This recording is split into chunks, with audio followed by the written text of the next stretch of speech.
All right, my friends, we are back with the Wimaxit screen. So we are customizing our own game system setup. That's right. All we need is this screen and some other things. So what we're gonna do is we have this box. It was originally for a Game Boy game and we completely customized it. We took everything out. It's a hard metal box and we're gonna be setting this up as a portable game system setup with this. That is completely ran off grid. So to make this work, we are going to be using two power banks. We have a 100-watt strong power bank here, and then we have this power bank that also has solar panels that are removable if we need to remove them. So they just pop right on and off. So we're gonna see how we wanna set this up. The screen is gonna be over here. So we're gonna have the screen mounted right up in here. This is gonna be a accessory area. So basically we can lay out our solar panels when we need to, and this is gonna house some other stuff as well. So we need to fully customize this to make it work.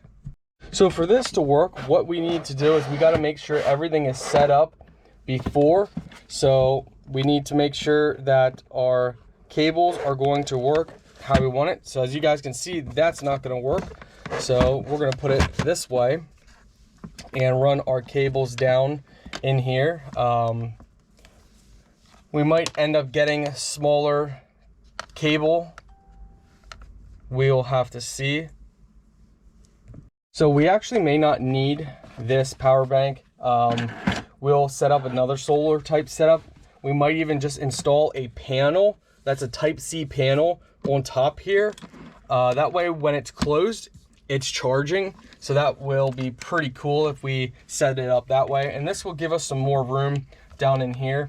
Now all this is digital displayed. So we're gonna actually put it this way so we can actually press the button and read our battery level right on there.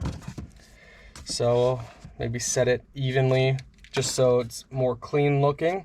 And what we're doing is this is a HDMI game set. So this has games on it.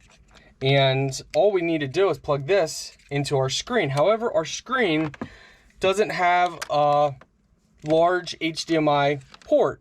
So we went ahead and bought this adapter. So it's large HDMI to mini, and what we'll do is basically you plug this into here and this into our monitor, and then this for power gets plugged into a USB port, which would be right in here, and this takes power from it now just like that.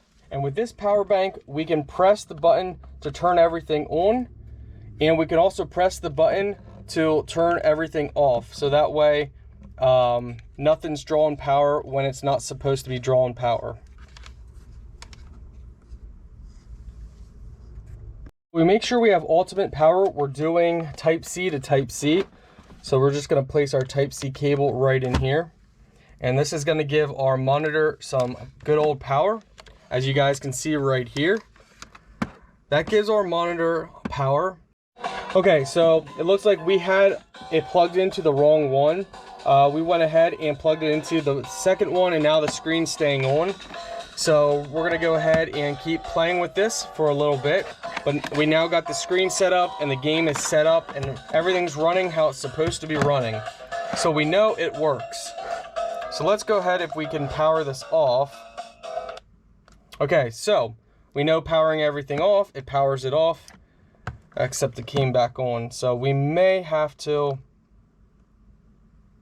let's see if we hold this here. Okay, so just powering it off only powered that off.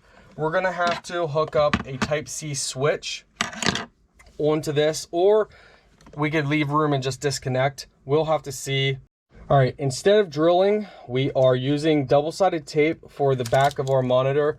This is gonna allow us to place the monitor where we want, and if by emergency we need to take it out, we can easily pop it out, and it's not going to ruin our monitor. So, all right, guys, so This barely fit on. I mean, we had to bend that pretty good to get it on, and I needed a...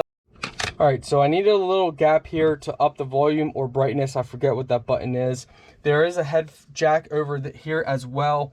I thought if I ever wanted to add external speakers, I could drill a hole and plug in right through there if I need to. For right now, this is definitely good.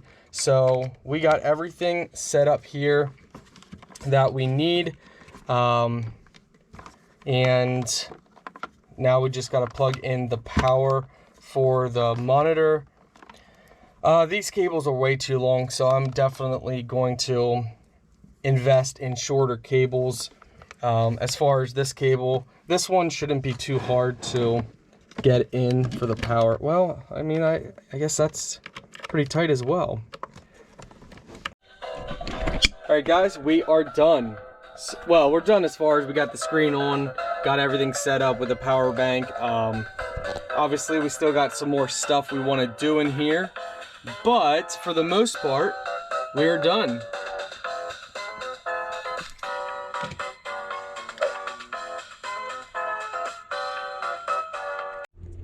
And we lay this down for protection of the screen while it's closed. So just like this, guys. Fully portable. Just like that. So guys, as you can see, awesome system here. Now we just got to play with everything, set up some on off switches. So yeah, this screen is awesome for do-it-yourself. I mean, as you guys see, and it's crisp and clear too, so the camera can't do justice.